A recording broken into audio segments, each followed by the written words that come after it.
Goeiedag! Good day, fellow South Africans and citizens of the world. And I have to give a huge shout out here to Merrick, who actually gave me this link, and it's from a very well-known paper called Daily Maverick, who are exposing the EFF, who are always holier than thou, little angels floating all over the place. And the big angel, of course, is one Julius Chicken Man Malema. Well, I guess he's got feathers. I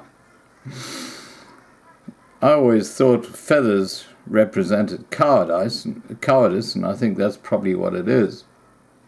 But let me tell you the story about the State of the Nation address and how the EFF were caught out big time. The party that's rooting for the poor people, the people in the townships who got nothing, the people who are trying to be able to get water, fresh water, so they can live. Yeah, that same party. Guess what they're up to? And let me tell you. An EFF entourage that travelled to Cape Town for the State of the Nation address and the subsequent parliamentary debates booked into a 4-bedroom luxury Camps Bay villa priced at between 7,000 and 25,000 rand per night. When the fighters checked out at 10 a.m. on Thursday, the 27th of June 2019, they had run up a bill of about 60,000 rand for the 8 nights. They also left their trash out in the streets, so we went. About 15 years ago, journalists at the alternative website Williamet Week decided to check out the garbage of then Portland Mayor Vera Katz, Police Chief Mark Kruger, and District Attorney Mike Shrunk. It was their right. What is put out in the public realm is no longer private. The story went viral in January 2018 after what it had been reposted. Sure, many commentators posted out that the article is a decade and a half old, but others noted it touches on something that the nation is desperately grasping for at that moment: ingenuity when it comes to holding people in power accountable, said Williamette Webb editor Elise Haran. Let's get into the detail. The booking for the EFF fighters at the Camps Bay Villa with its panoramic sea views had been made for 2 p.m. on June the 19th, a day before President Cyril Ramaphosa, Hippo Eyes, State of the Nation address. The reservation was made by Larry Mavunda, CIC Commander-in-Chief, Julius Malema's bodyguard. Now, I'm not going to wear the hat. It's full of fleas. Guess why? It's contaminated like the EFF. Mavunda rarely leaves the side of Julius Malema. And while the EFF manifesto may call for the legalization of alcohol advertisement bill, which will end the celebration and promotion of alcohol consumption in South Africa, the fighters spent at least 25,000 rand at a conservative estimate, much of it on the French champagne brands Vieux Clicquot, Riche, and Moet et Chandon. A bottle of Vieux Clicquot sells for about 600 rand, and the silver Vieux Clicquot Riche goes for about 900 rand. Moor Nectar Imperial will set you back about 700 rand. So they had a party! While people in Khayelitsha, probably a couple of kilometers from them, didn't have access to water. Yeah, this is the EFF we're talking about. Everything for free. The guys who are claiming to be on your side. What a load of crap. Among the 37 bottles retrieved from 7 out of at least 14 bags of trash, the fighters left behind and that had been put out in the street were empty bottles of Mearlist Rubicon, 425 Rand a bottle, Glenfiddich whiskey, special edition at 1,500 Rand a bottle, and Tanqueray gin, which retails about a 289 Rand a bottle. Long, long ago, when this hack first trained as a journalist, one of the rules in journalism, 101, was always to go through the trash, especially if you are conducting an investigation. And he obviously did that. The rule for Politics 101, of course, is never put out the trash unless you have scoured it for all possible incriminating evidence, which these arseholes never did. And so it came to pass that I found myself on the morning of the Friday, the 29th of June, elbow deep in uneaten food, used condoms, boxes of discarded unused condoms, discarded deposit slips with bank account numbers, slips of paper from purchase from H&M, yes, the store that fighters trashed, Zara, as well as slips and packaging from other fast food restaurants. The city council was due to collect the bags that morning.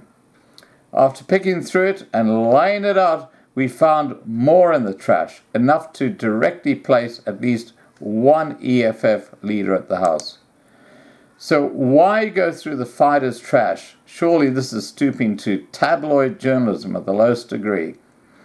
These are indeed low times, compatriots. Fighters! The honourable members who need your full attention. Now is the time to get it, because this is their bullshit. They're living in a totally different world. They don't give a flying F about you. That's what you need to know. These are indeed low times, compatriots. It is a post-ideological age. While politicians would have us believe in their particular ideologies, you are policing black wealth and black privilege. You hear that? Privilege. Black privilege. This is not white privilege. This is the black privilege of the friggin' EFF hierarchy. It's absolutely disgusting. All wealth should be policed in these sad, bad times where the financial sector, lawyers and consultants have globally aided and abetted the theft of taxpayers' money by a professional and elite class of economic looters and predators. Yep, you heard it. Look at Malema and the VBS Bank and Shivambu. I mean, they're all in the same boat. The EFF are public servants. Now, remember what happened to Steve Hofmeyr for saying, "You are my servant"? And he was totally on the ball when nominating the two people he referred to. And yet he is now facing criminal charges for saying that.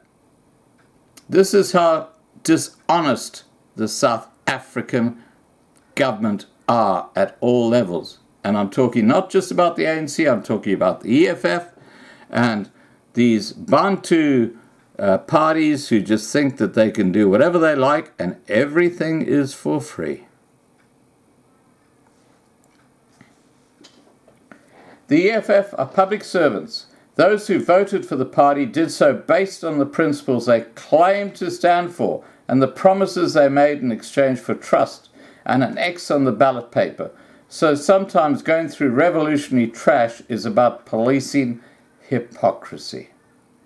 Because if these economic freedom fighters want to create special economic zones in South Africa to stimulate local economies, then there are any number of township bed and breakfasts they could have done with the recirculation of the 60,000 Rand they spent on their own luxury accommodation.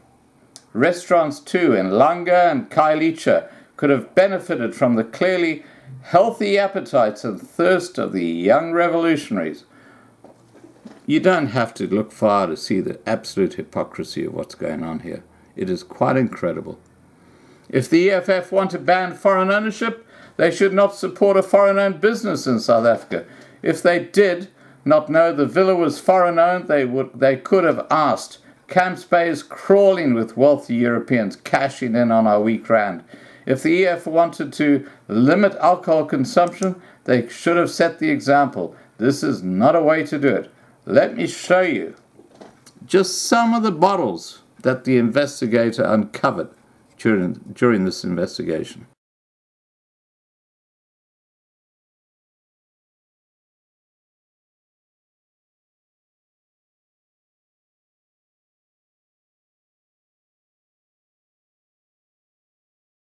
Okay, but if you'd like to project yourselves as revolutionaries, as guardians of the poor and the marginalized, then you should also walk the talk.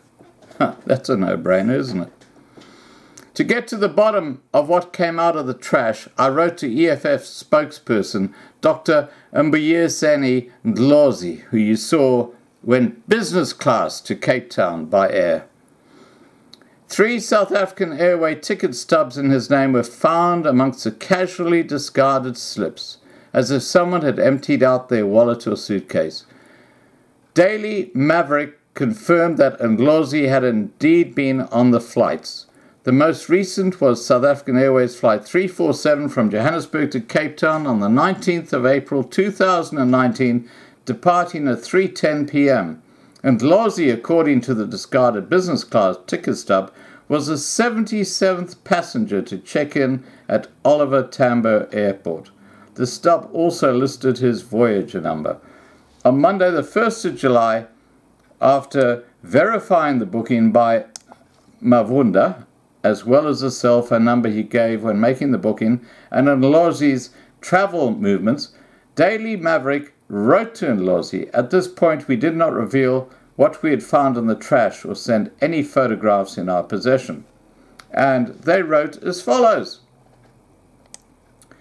Dear Dr. Ndlozi, we have met once before at the Daily Maverick gathering in Johannesburg, but you might not remember.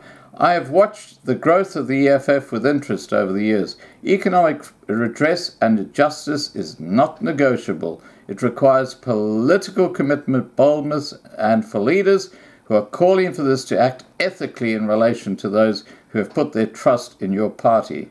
You need to walk the talk. The notion of special economic zones is one that is workable. I've seen its tremendous success in Portugal. There's a socialist government has escaped the capitalist trap by creating exactly these special zones. My late mother's village in Algestrel is one such example. The reason for my communication with you specifically is to ask what the reason or motivation was for the EFF leadership to rent a 4-bedroomed mansion, name has been removed, in Camps Bay for the duration of your stay during the State of the Nation address and the subsequent debates in Cape Town. The house, which is going to set your party back 60,000 rand, belongs to a German citizen. I mention this particularly with regards to the EFF's manifesto and intention to abolish foreign land ownership. So in essence, 60,000 rand will disappear into the pockets of a foreigner. The booking was made by Mr. Larry Mavunda. Then there is the not-so-small matter of the 40,000 rand damage to the property after your departure at 10 a.m. on Thursday morning. Would the EFF not have set a better example by circulating that money amongst the economically devastated communities in Cape Town who are struggling to get tourists and South Africans to spend money in townships?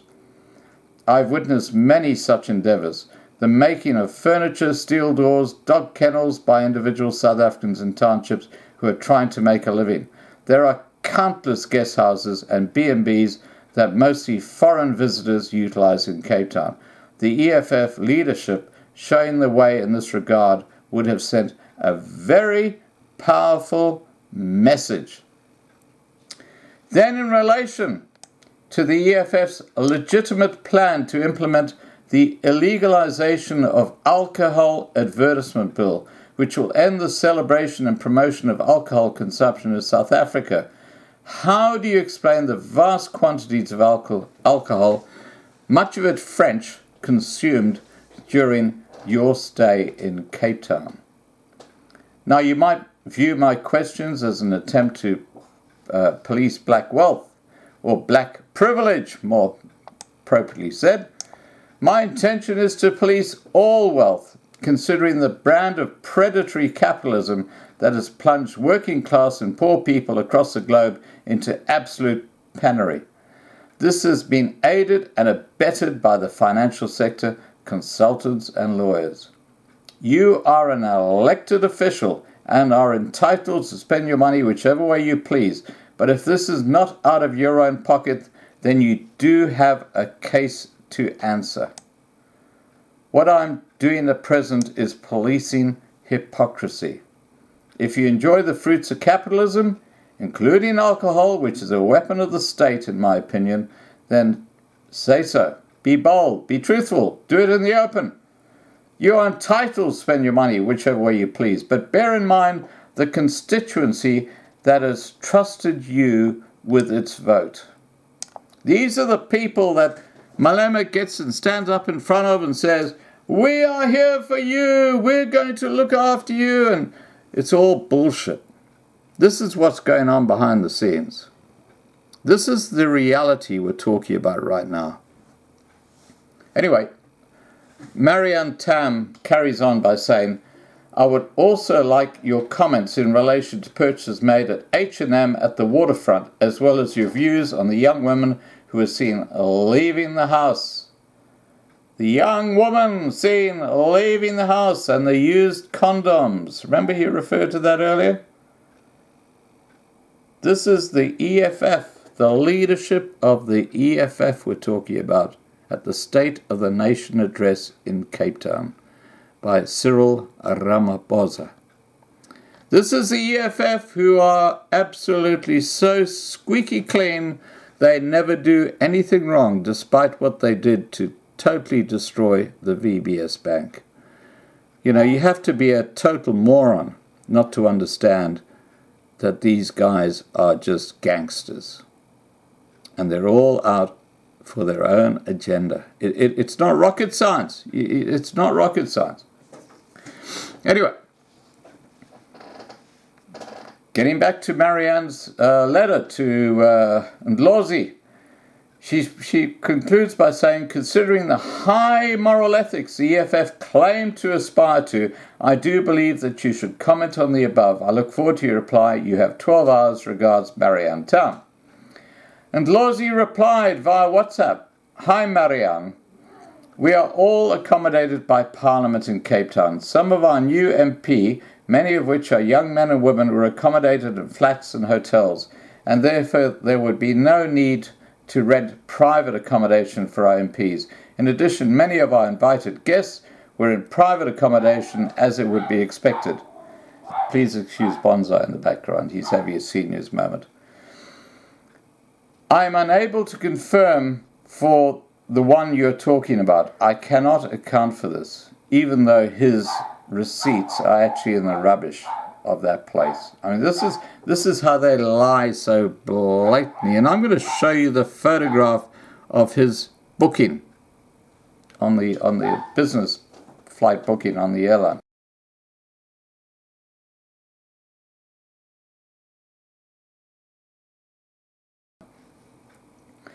"I must caution you that many of our MP leaders and MPs are young, black and women in particular. The insinuation in your question that I must particularly explain the presence of young black women leaving private accommodation comes close to misogyny, because these young women may very well be in the leadership of the EFF, unless by EFF leadership you mean exclusively men. It may very well be that they're the ones who are accommodated there. I really can't help you with tabloid-inspired inquiry masquerading as a policy of ideological concern." You know, the porky pies are just flying thick and fast in their response. I mean, you don't have to be a friggin' expert to see that. It gets better. We're just starting on this, okay? I mean, you know, you think of Bill Clinton and the scandal that happened with him, with the presidency and that aide that he had. This is this fails into nothingness compared to what's happening in South Africa. It's just the size of the state is just so insignificant in comparison. But getting back to the story, our reference to the young woman seen leaving the house is in relation to those women who are witnessed waiting in the road for a lift after the EFF entourage had checked out. Neighbours can be nosy in the suburb.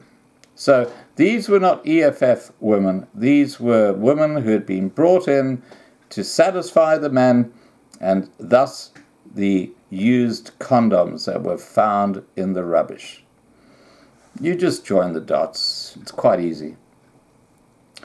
Daily Maverick then sent photos of items recovered from the EFF trash and which placed Ndlozi at the luxury villa.